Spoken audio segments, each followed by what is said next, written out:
Hershey creations presents day to day April 4.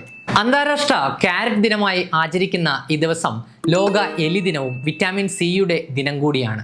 1617 ഇതേ ദിവസമാണ് logarithm table കണ്ടുപിടിച്ച ജോൺ നേപ്പിയർ നമ്മോട് വിട പറഞ്ഞത്. തമിഴ് ഷേക്സ്പിയർ എന്നറിയപ്പെടുന്ന മനോന്മണീയം സുന്ദരം പിള്ള ആലപ്പുഴയിൽ ജനിച്ചതും ഐതിഹ്യമാലയുടെ കർത്താവായി അറിയപ്പെടുന്ന കൊട്ടാരത്തിൽ ശങ്കുണ്ണി കോട്ടയം ജില്ലയിൽ ജനിച്ചതും ഈ ദിവസമായിരുന്നു. 1932 ഇതേ ദിവസമാണ് വിറ്റാമിൻ സി എന്നറിയപ്പെടുന്ന അസ്കോർബിക് ആസിഡ് ആദ്യമായി വേർതിരിച്ചെടുത്തത്. 1949 ഇതേ ദിവസമാണ് നാറ്റോയുടെ രൂപീകരണത്തിന് കാരണമായ നോർത്ത് അറ്റ്ലാന്റിക് ഉടമ്പടിയിൽ അംഗരാജ്യങ്ങൾ ഒപ്പുവെച്ചത്. അമേരിക്കയിലെ മനുഷ്യാവകാശ പോരാളിയായ മാർട്ടിൻ ലൂതർ കിങ് അന്തരിച്ചതും ഇതേ ദിവസമായിരുന്നു.